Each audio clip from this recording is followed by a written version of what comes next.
Hey guys, this is Matt Granger. Today I want to talk to you about eating exotic meats and different foods when you're traveling. Okay, so when I travel, I go out of my way to try different foods and drinks and especially different meats in different countries.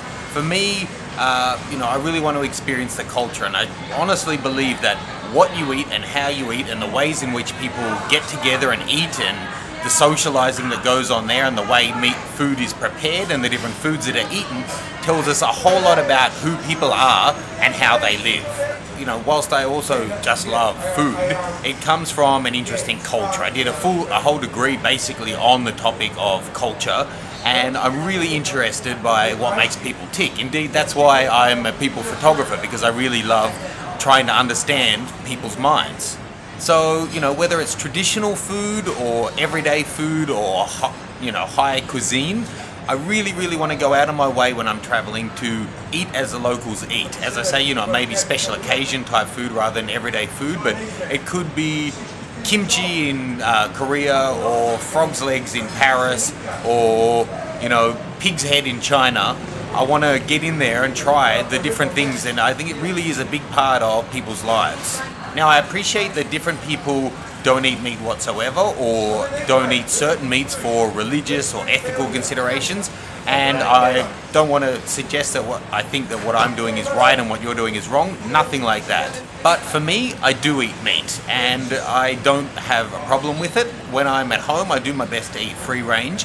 And I certainly, my own personal yardstick would be I wouldn't eat something that's endangered, and I don't want to eat something that has specifically suffered because of it. So I'm not going to eat shark fin where they cut off the fin and throw the animal back in.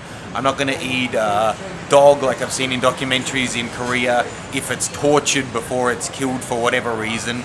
But otherwise, for me, it's pretty much fair game, in my opinion, to say I shouldn't eat this meat or that meat because it's domesticated or because it's cute or because it's smart or for any of those sort of reasons. Actually, that's where the ethical considerations and problems come in. Pig is incredibly smart. Cow is a religious figure. So are snakes to some cultures.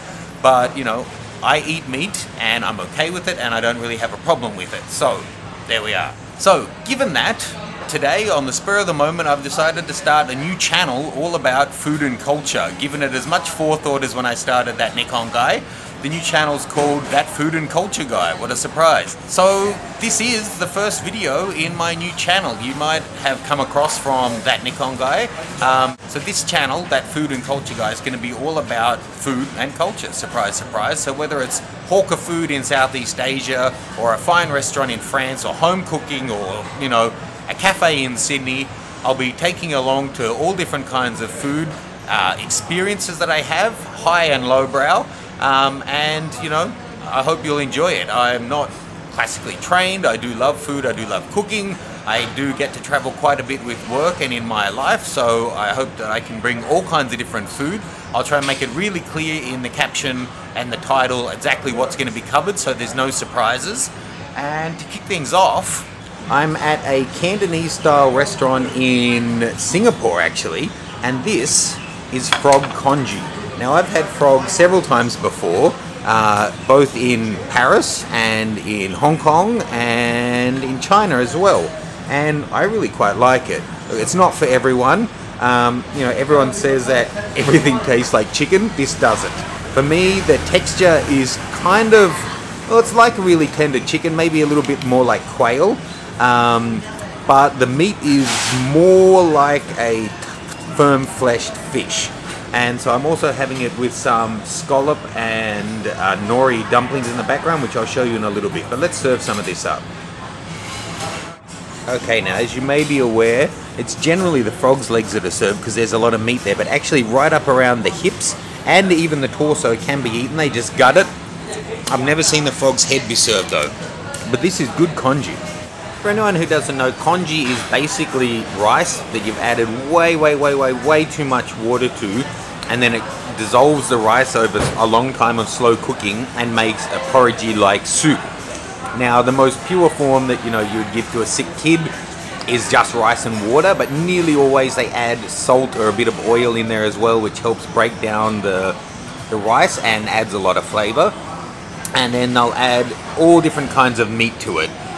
It's very common to have sliced up ginger in there. This one obviously is with frog's legs, and most people would put white pepper on the top as well. It's more of a Cantonese dish, which is Hong Kong and southern China, the Canton region, and it's just delicious. You can have it at all times of day, you know, for your breakfast yum cha, or at evening, or even at supper time. When I say it's more of a Cantonese thing, I mean this particular style is more of a Cantonese style, but different areas of China and indeed different Asian countries have their own variations on rice porridge or congee. Yeah, look, it's really good. The congee's got a great flavour to it. I eat a lot of congee. For those of you who are just coming on to me for the first time and haven't followed That Nikon Guy, I'm a photographer. I'm in my 30s. I'm from Sydney, Australia. I grew up in the country and I live in Sydney now. My wife's from Hong Kong, and we travel to Hong Kong a couple of times a year and through Southeast Asia, and I get to travel around a fair bit for my photography as well. So be prepared to see a lot of Asian food. I'm kind of a yum cha, what's the word, addict, enthusiast, lover.